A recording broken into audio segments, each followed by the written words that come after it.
I want to welcome all of you to what is now the 13th of Point Reyes Dance Palace Virtual Artist of the Month presentations. I'm Sydney Bortel. I'm a member of the dance committee. Our committee has been featuring local artist shows in the Dance Palace lobby for many, many years. But once the pandemic arrived, Dance Palace had to be shut down. And after much discussion and planning, we agreed to try to showcase these artists with the virtual format instead. Now that we're on our 13th virtual exhibit, you can guess that we're delighted with the results. The exposure to a wider audience, highlighting the audience biographies, their explanation of their journeys, artistic development, their process, their tools, for them to be able to explain to you their motivations, and an opportunity to question them directly. Plus, of course, excellent photos of their art, both in the virtual presentation and as a separate online gallery on the Dance Palace side. All that has contributed to that success. As a matter of fact, as you may have heard in a previous presentation, we are likely to continue these virtual presentations along with a return to an actual gallery when things open up. Today, we're presenting an especially fine fiber artist, Patricia Briceño, whose work will both amaze you and delight you. Patricia grew up in Yucatan, and she came by herself to the US at age 21 in 1994, settling later in West Marin because she was attracted to its beauty. And she recognized people who, as she said, thought like I did. She'll tell you about her early experiences with fiber and what influenced her particular choice of fiber from raw material once she began Nuno, that's N-U-N-O, and you'll hear more about it, Nuno felting. Her skill in the process of converting the raw animal fiber to actual fabric, and then moving to an even more complex process from design to completion of the art she produces, is illustrated by the first thing you will see, a very complex process from design, by the exquisite coat and dress that you'll see first. You'll view not only her advanced technical skill and her creativity, but you'll realize with certainty that you're viewing a major artist in this field. Patricia will then move to the whimsical, the wild hats, which had me laughing out loud the first time I saw these. The next, even shown in one of this week's Independent Journal issues, says even more about her warmth and caring. The last is art with special personal meaning for Patricia. You can view and purchase Patricia's work at the store Black Mountain Weavers in Point Reyes. Patricia, it's yours. Oh, thank you, Sydney. That's so beautiful. And well, I think before I start, I would like to thank everyone that has been part of this event. I believe this was spearheaded by Marley and Rich Clark. So thank you. He called me a few months ago and invited me to talk about my work. So, and I also would like to thank Sydney Bortel for her guidance, her encouragement, and as my curator. Lara Ann Riley for all the logistics and taking care of the technical aspect. And she did all of this from Uruguay. And I want to thank the Dance Palace for giving me the space to show my work and everyone else behind the scenes. Thank you very much. And thanks to the audience. Thank you so much for taking the time to join me and learn more about this ancient craft. So my name is Patricia and I live in Bolinas. And I am a felter.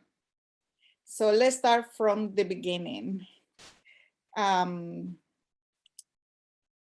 This is my, this is Lola, my paternal grandmother. It's thanks to her that I got immersed into the world of fiber art. When one day she sat down with me and with a needle, a thread, a piece of fabric suspended inside a round frame. That was an innocent beginning of all the madness. I grew up crawling under the sewing machines of my mom and her friends, who used to gather next door almost every afternoon to work on their embroidery projects while chatting about life in the village.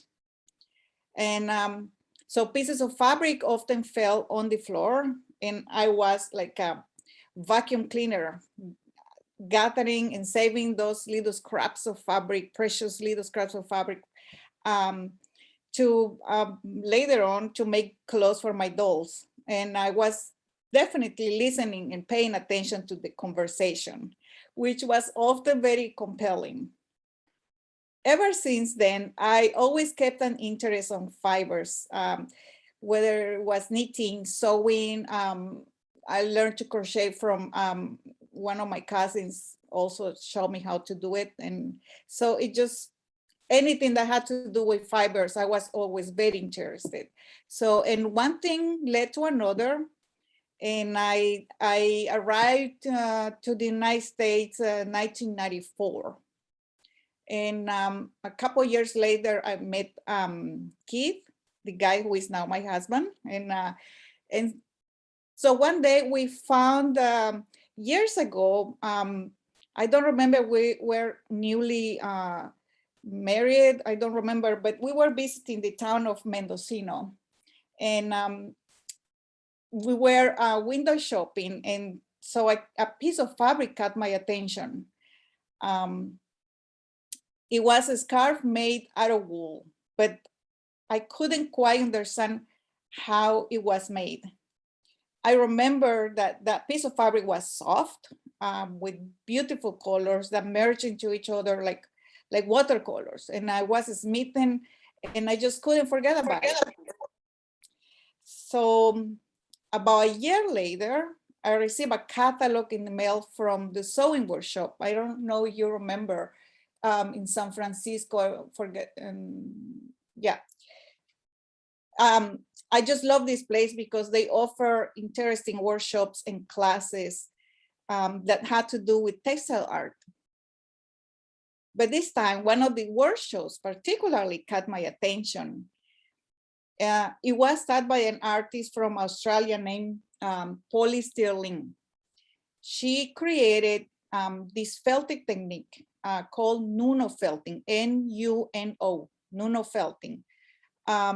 Nuno in Japanese means fabric, but it's not a Japanese technique. It's just that her assistant, I think she was Japanese, and she just said, like, let's call it Nuno, a piece of fabric.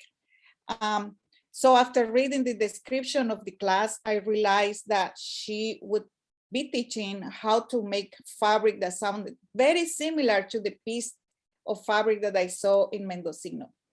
And I signed up immediately. I have to. So that initial class was the beginning for me of a long path of learning to work with felted wool. Gonna take some water. Now,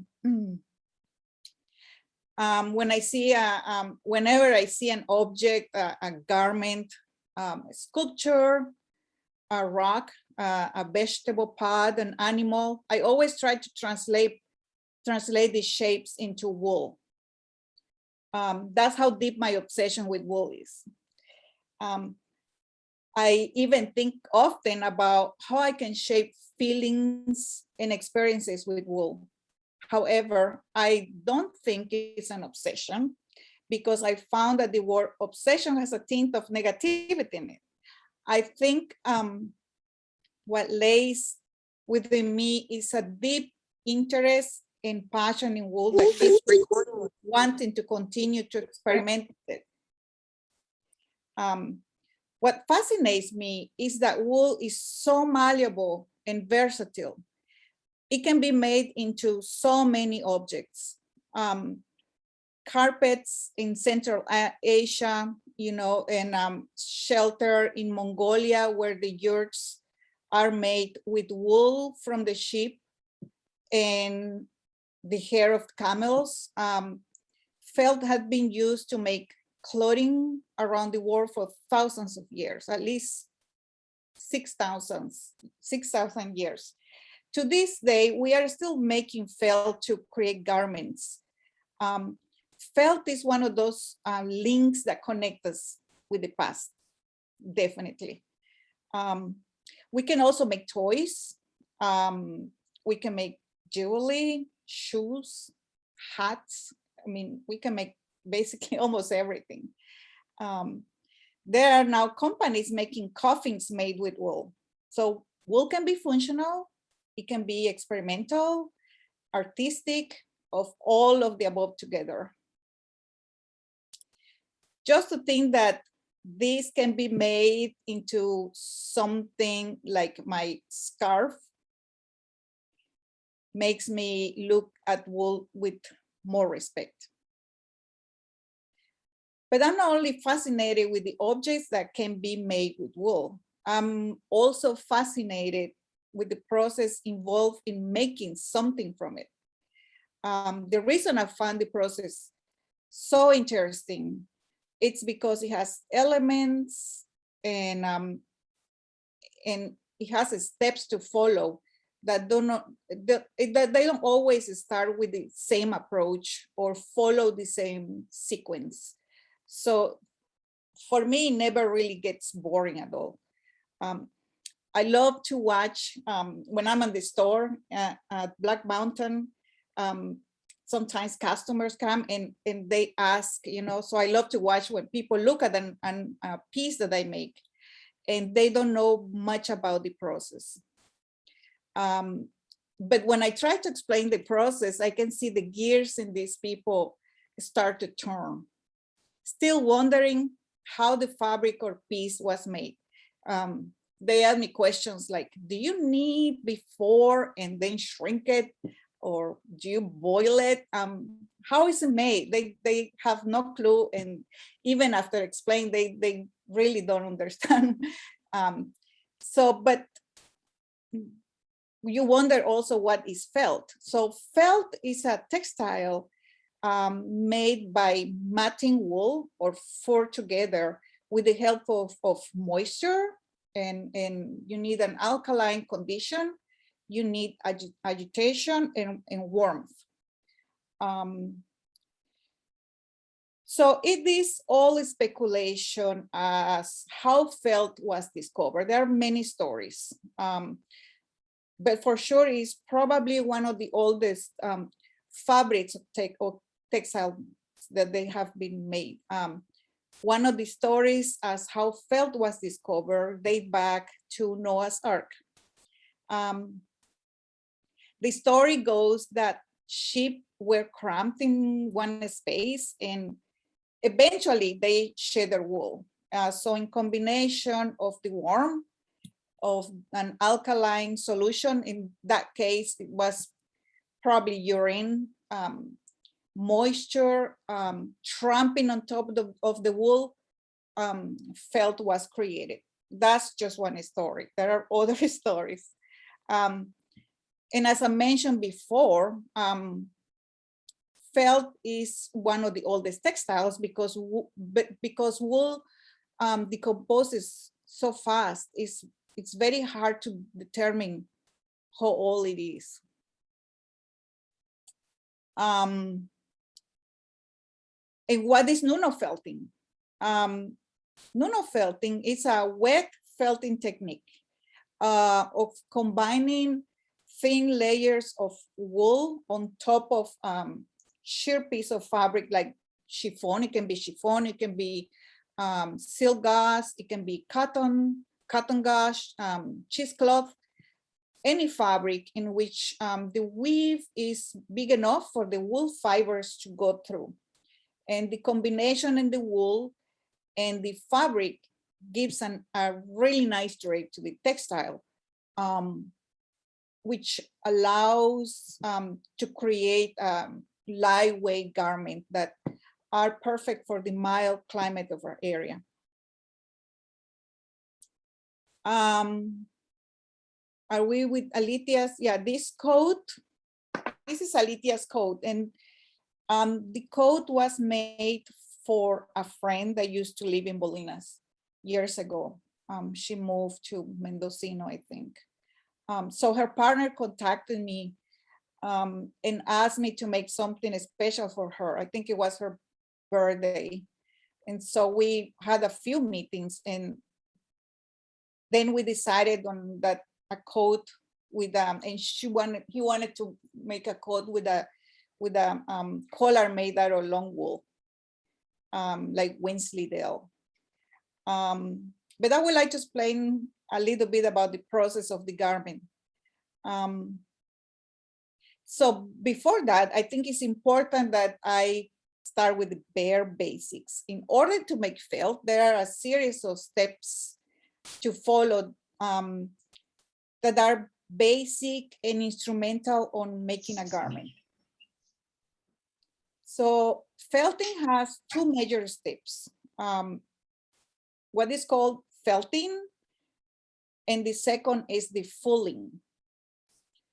And so, but what is felting then? And so after wetting the fiber with water and soap, I began by rubbing or massaging. I also roll the wool, applying at the beginning little pressure. You start with very little pressure to start inducing the fibers to open up and help them lock into each other. Gradually, that pressure is increased. Constantly, I have to check the degree of the felting by pulling the fibers, like I pinch the fibers. And so if the fibers come apart from the rest of the wool, that means that I have to keep massaging or rolling the piece. If I see the fibers, if I see that those fibers are locked, then everything, when I pull, everything, even fabric and wool is lifted. Then I move into the second step, which is the fulling. And the fulling is really fun because it's only done when the piece can hold together. All the pieces of the project have to be interlocked to each other, that there is no danger of the whole thing coming apart. Fulling has a more aggressive approach because it involves throwing, rolling, throwing again until the whole piece shrinks together to the desired size. So that's a good opportunity to get rid of all your stress because you have to throw the garment on the floor usually. So what the fulling does is it shrinks everything together. So if there is any piece that is not attached and it's very important, like a sleeve or the collar, then the whole thing can be ruined together. And ask me how I know that. It had happened to me and it's so disappointing. I always work on a flat surface. The surface of my space has to be big enough for me to move around. So I often find myself working on the floor when I have larger projects, such like a scarf or the coat. Some artists with more resources have a special tables raised to about the height of the ribs to avoid the constant bending that definitely can cause back pain. My two most important tools, well, actually there are three because the mat is very important. I need to have a mat, I need to have soap and water. Water with the help of soap helps the fibers to relax and open the scales in order to help the fibers to connect and they latch with each other. So, so the process of making felt is really fascinating because each piece has a different set of logistics, a coat with a collar or a vest or a scarf. They have different logistics. The process can be very similar, but the logistic varies. There are several steps to follow before creating a garment. And one important step is the planning of the whole project.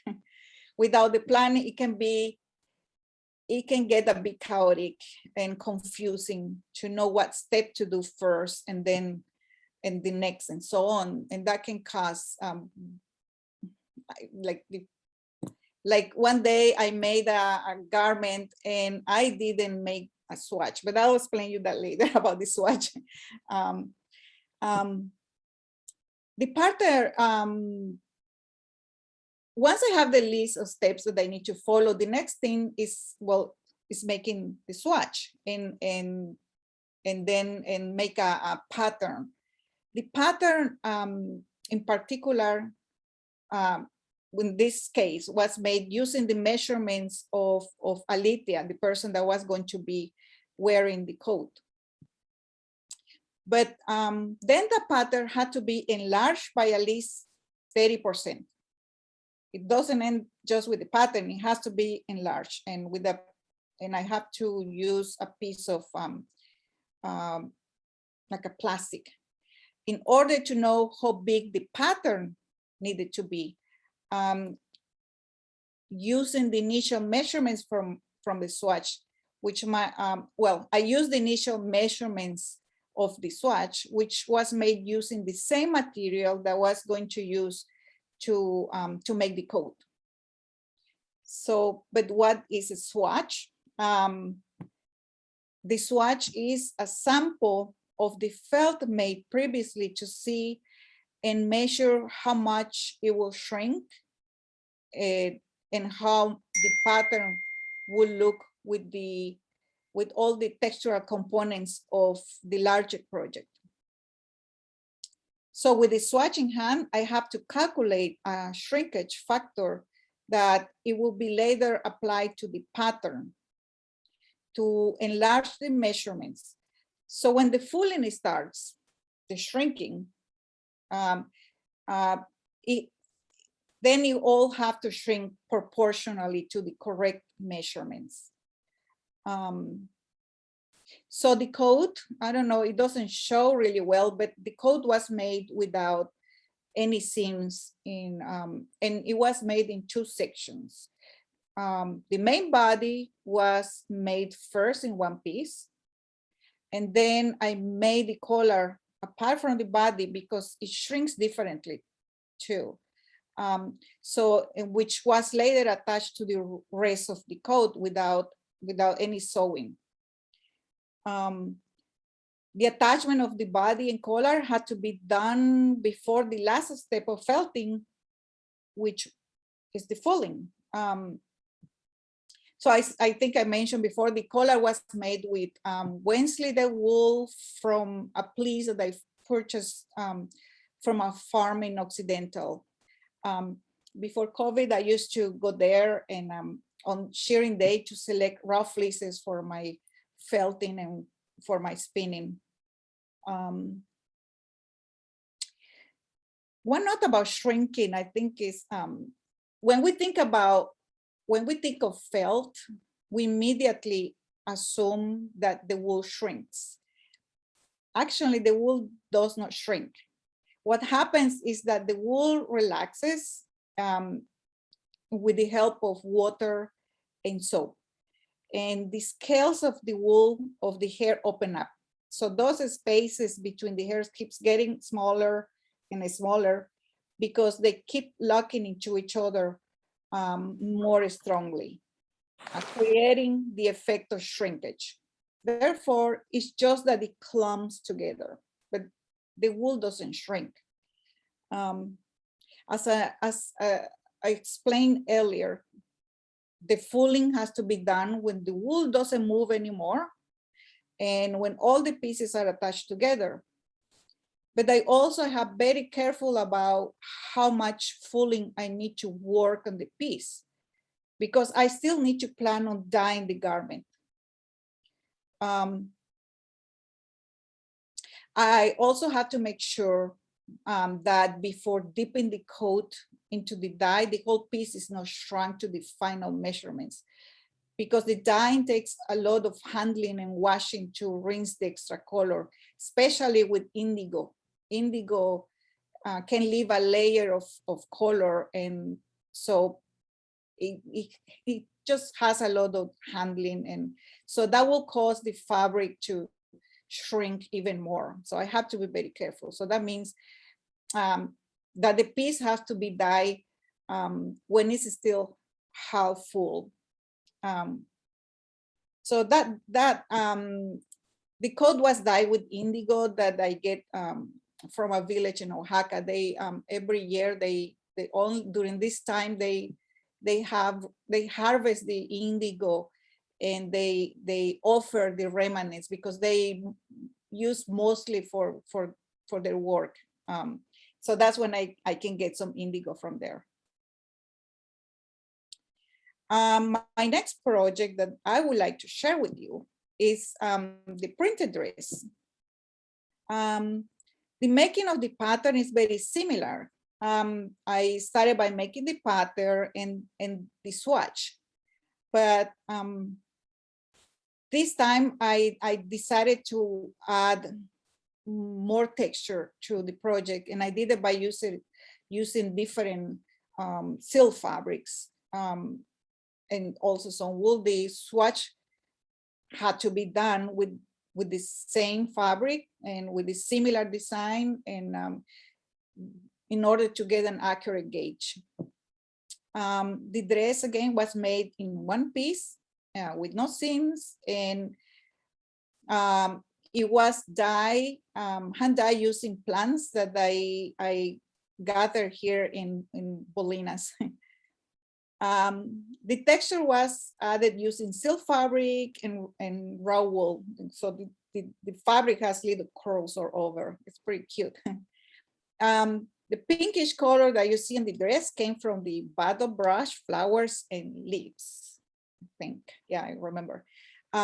In order to get the imprints, I have to steam the fabric, and I use eucalyptus leaves in combination with the butterbrush leaves. This technique of is called eco printing, and is very popular lately. I learned that from a master dyer from Israel. His name Edith Dolman.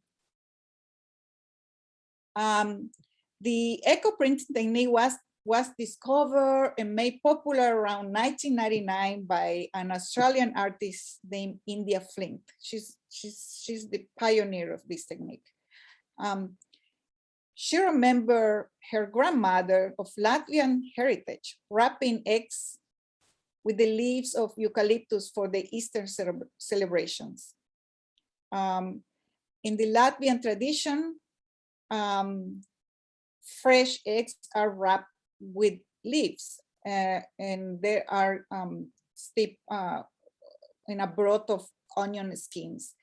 The eggs are steamed for maybe 10 minutes. So when the eggs are unwrapped, the shapes of the leaves are peeled off, revealing the imprints of the leaves and the onion peels and all that left on the egg. That's pretty cool. So this technique works very well with fabric made with protein fibers like silk and wool and other animal fibers, because they take the dyes very easily without the need of a mordant. In particularly, I really like to work with eucalyptus leaves. There are some species that they leave really beautiful imprints. I also like the oak leaves that they because they look kind of like little hearts. The rose leaves are also, they leave beautiful imprints also. They all contain a good amount of tannin. That's why they leave nice imprints. I also like the leaves and bark of the redwood for the same reasons. They have plenty of tannin. I would like to spray maybe more than, I don't know, you're familiar with that word, but it's a dye fixative that helps the pigment to penetrate the fibers. It prepares the fabric to accept the dye and make it permanent, lie fast and wash fast. And so with natural dyes, the most common mordant used is alum. And I think it's used for pickling.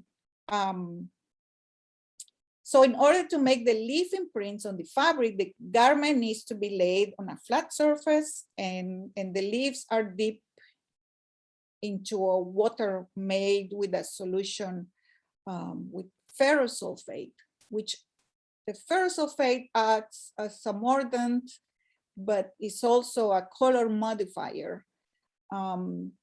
So in order to get more intense imprints of the leaves, it's important to use the ferrous sulfate. I guess now we're gonna go to the hats. These are, need to drink some water, sorry.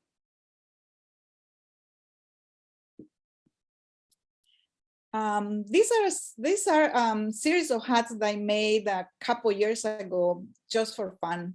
Everything I make is for fun. I wanted to use and take advantage of the natural colors of the wool. I didn't want to use anything dyed at all.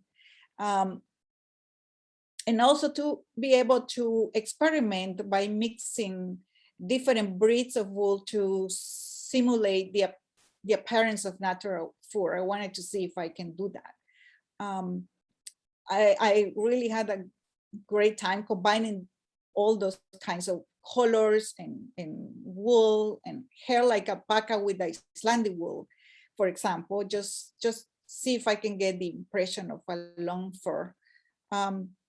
So the first hat I made was the wolf, and the wolf was made with Icelandic wool because it has a really long staple and coarse, and it's perfect for making the tips of the hair.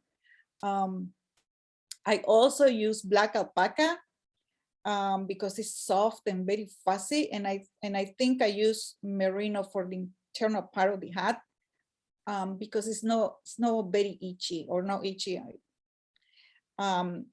So the hat in the picture is worn by my friend Steve Powell, and I offer him a little bit of tequila and a little bit of chocolate, and and he agreed to pose for the picture.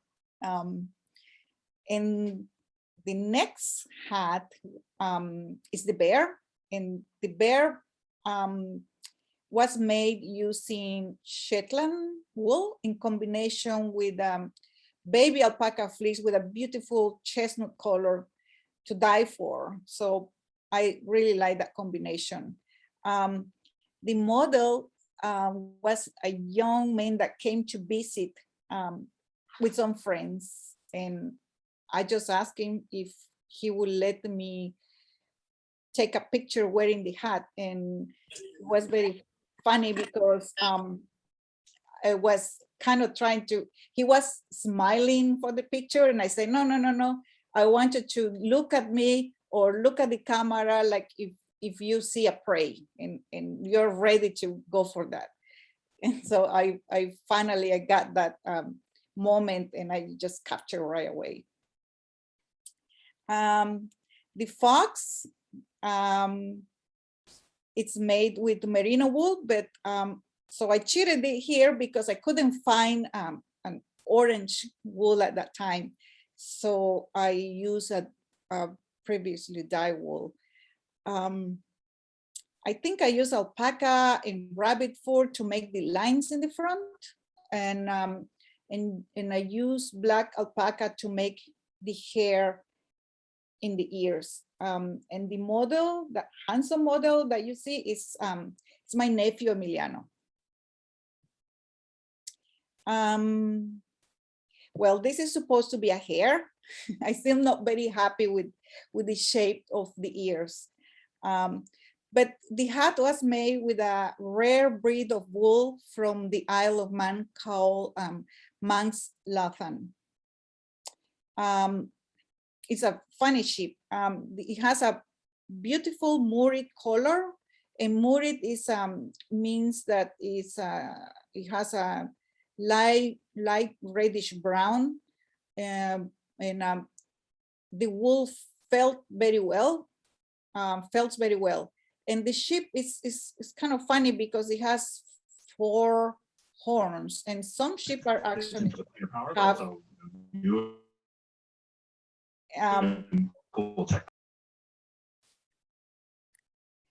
the sheep has actually 4 horns, but some of them have actually 6.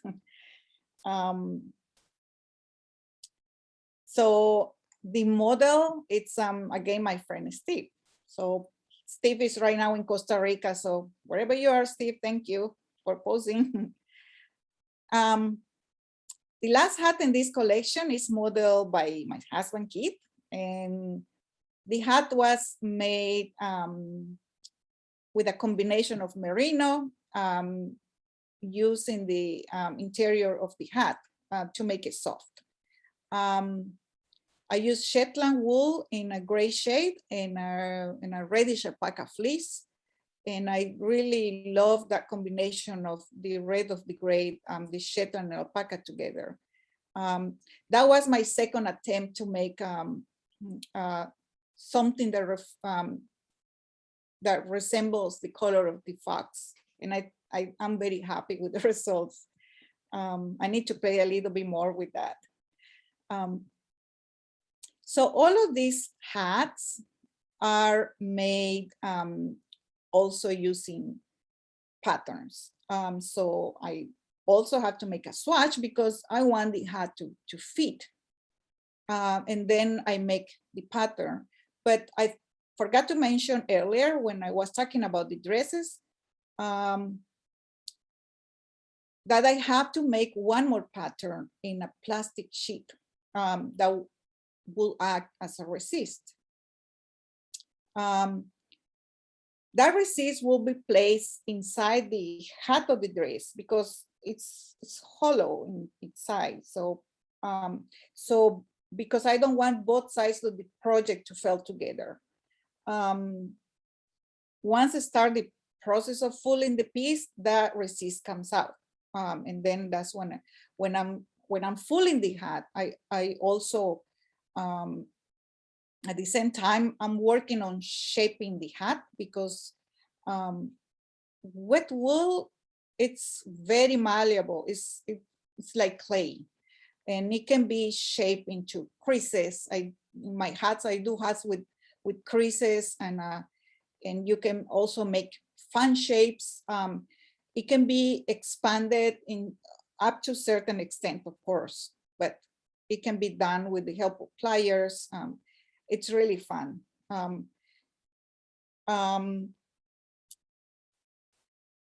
The teapot, the teapot was made, I made that teapot for the miniature show at the Molinas Museum, I think a couple years ago.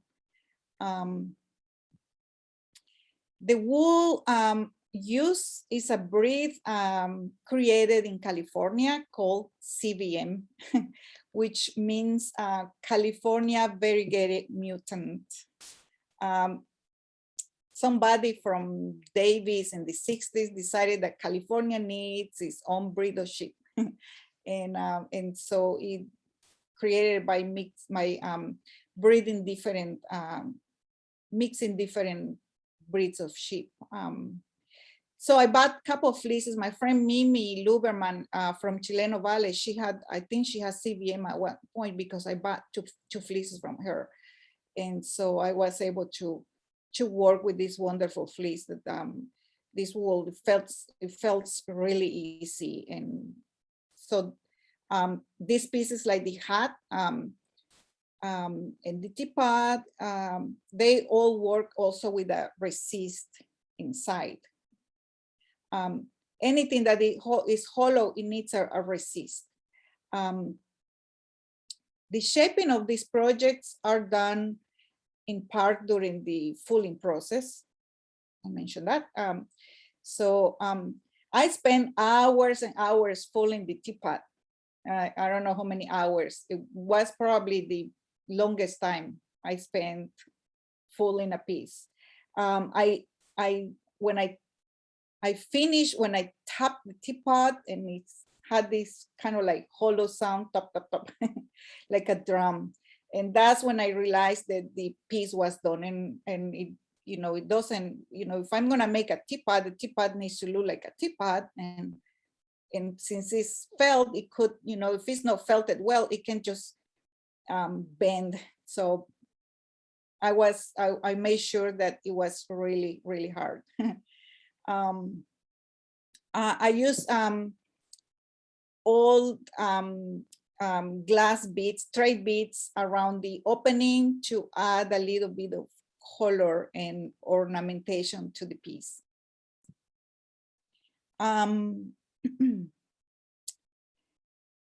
The last 4 pieces that I want to share with you are a series of scarves that I've been working on since the beginning of the COVID pandemic. I'm sure some of you that we are friends on Facebook, you have seen those pieces too. With everything that has been happening lately, starting with elections, climate change, the water shortages, the pandemic, so many bad news. I was getting a little depressed. So for me, the best therapy has always been my work. It's been the best for me. I rely a lot on that. I wanted so badly to have color in my life, something uplifting. I think the fact that I couldn't go home for a long time, I couldn't see my parents in Yucatan because all the restrictions imposed by COVID, by the pandemic, I was missing my homeland really bad. I go to the market with my mom, so I was missing those trips to the market. I was missing the food. The food is so colorful there. The heavy afternoon rains in the tropics, the heat, even the heat. So I wanted to do things with lots of color. And also I didn't feel like making anything too complicated. I want something easy and colorful. So I started making these scarves. I also started to develop this technique of making thin ribbons of wool and laying them on top of the silk. I found this silk tulle fabric that it was a big finding for me, because I seen tulle made out of nylon, but this silk fabric, it was so beautiful. The fabric that I get after felting all together has a really nice fluid drape. The fabric is not stiff at all. So when I was creating this, or when I'm creating these pieces, I just let my hands and creativity flow freely. And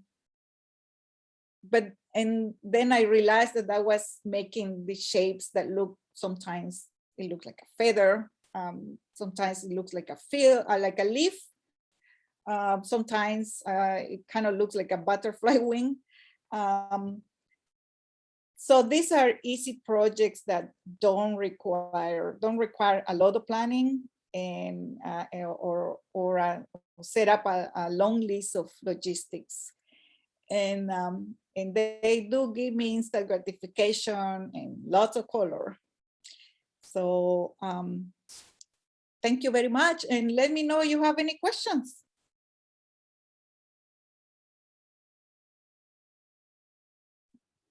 Thank you so much, Patricia. I'm still kind of still moved from that last part. Thank you for sharing. Yeah. And I'm sure everyone else is feeling the same way, kind of coming out of this journey. And so if anyone has any questions that they want to ask through the chat, I have my eye there, and it looks like we have about 5 more minutes for questions. So.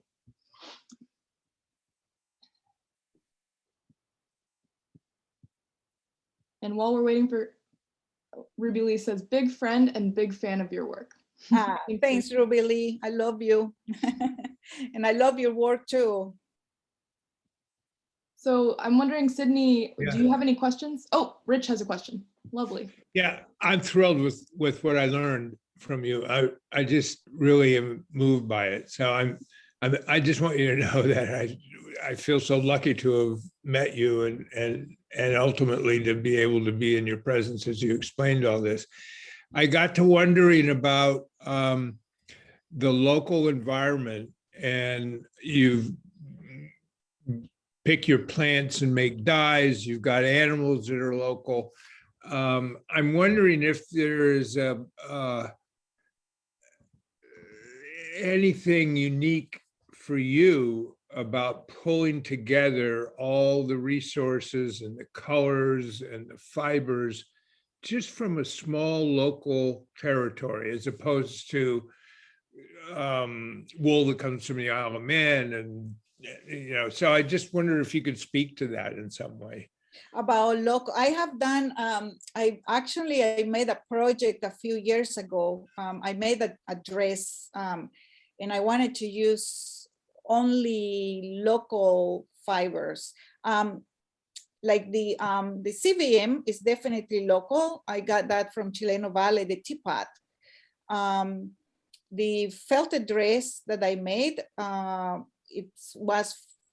used all the plants that I got here in Bolinas specifically. But that dress that I'm talking about, I use wool from very local wool. I think I use again, I tend to go a lot with my friend Mimi in Chileno Valley. She has been a provider for me for years of she has a flock of Shetland wool and Corriedale. She used to have Corriedale.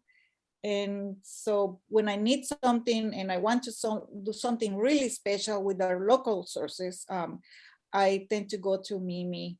And then this woman in Occidental, she has wool. It's purebred Wensleydale. And Wensleydale, they have long hairs, like curls, and they're really beautiful. And I can, so I make my collars, like the first coat that I show with Alitia's collar that she has, the Wensleydale, that was from Occidental. Indigo, I can only get indigo. I can grow it, but I tried to grow indigo here, and it wasn't very successful for me because I think it needs to be sheltered a little bit. But there is somebody, Rebecca Burgess, I don't know, I think she's growing indigo in here, I don't know where, maybe Point Reyes. I'm not sure. Black Mountain. Yeah. So soon she's gonna be a provider of indigo if she not already providing indigo. Thank you. I hope I wasn't too technical with my talk. Not at all. I personally enjoyed the technical part. I think you know, that's what we're here for, is a little of all of it. So, and we have a question here from Emmanuel. It's you kind of just spoke to it, asking how do you pick which wool to use? And then Peter's wondering how you deal with the possibility of uneven shrinking. So I'm gonna ask those two together. You can kind of go with whatever question. Yeah. Well, each project has different, wool has, there are different breeds of wool, and each breed has different characteristics. And so like years ago, I bought, because I sell wool online, I bought a bump of Gotland wool, and a bump is like 22 pounds of wool. And so it just by sitting there for a few months, the wool is starting to get compacted. It just fell so easily. And so, you know, wool like that can be really good for making things like boots, for making hats, or even like handbags that they have lots of usage, and because they don't peel and it just stays put for years. So like something like a garment, like a dress, then I try to use the softest wool like merino, because it has drape, it doesn't itch. And which one was the second question? I forgot. Yeah, it's a lot of questions at once. So, And just to the people who have asked questions, we probably won't get to the rest of the questions today. So if you are curious, uneven. there we go. Yeah, if you are curious and you have asked a question that we won't be getting to today, feel free to reach out to Patricia. I'll be sharing how to reach out to her in the chat. But the question was Uneven shrinking. Yes, there we go. Yeah, that's a fun question, because yeah, it has happened to me. That's why I make the swatches. I made one day, I made a dress and I started right from the raw wool, just from the fleece. And that dress never shrunk a bit. It was so painful. At one point, I had to face the reality that this thing is not going to shrink. I don't know how many hours I spent rolling that thing and throwing that thing, and it wasn't shrinking. And so that's why I make swatches. I have to, and I don't want to get more technical, but it's not just the shrinking of the pattern. I also I have to make sure there is a way of place the wool, that if I want to make fans, if I want the wool to make a fan, it has a different placement of the wool. If I want the wool to shrink all different size, it has a different placement. If I want one side to shrink more, like if I make a scarf, I don't want the wool to shrink lengthwise. I would rather, so because I want to have a long scarf, I would rather the wool to shrink in the width.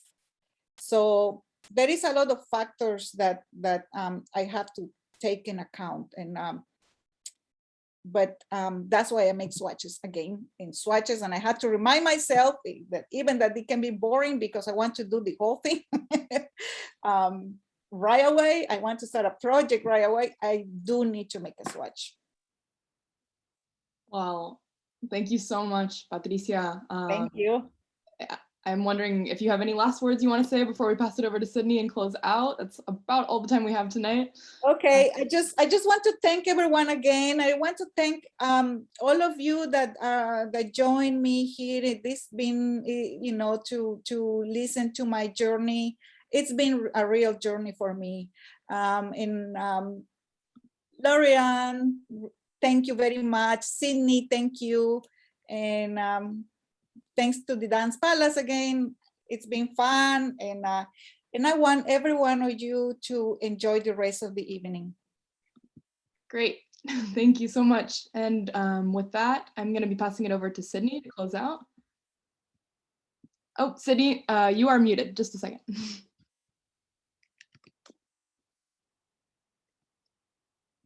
There we go. Our thanks, Patricia.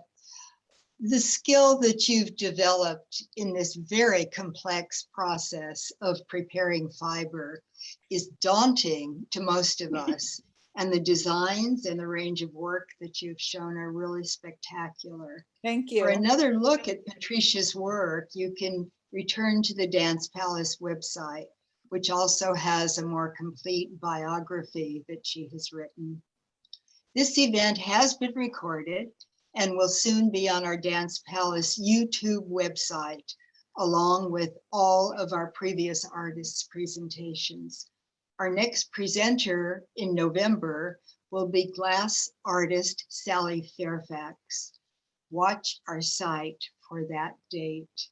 Back to you, Laurel Ann. Thank you, Sydney. Thank you, Patricia, one more time. Thank you, Thank everyone who's you. here tonight. It's been fun. It's been amazing to get to know you, to learn from you, to learn about this amazing process that it's like you see these creations and don't know all the work that comes, that's part of it, right? So thank you so much for those teachings too. And I think Sydney pretty much said it all.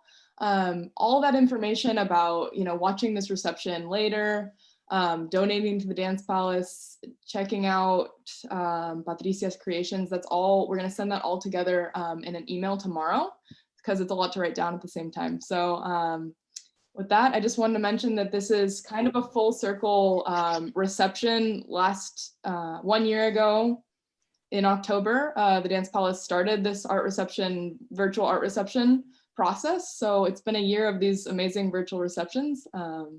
We're happy to offer them as a free event, and that's possible thanks to donations. So if anyone feels called to donate, we're sharing that link in the chat and also in the email tomorrow.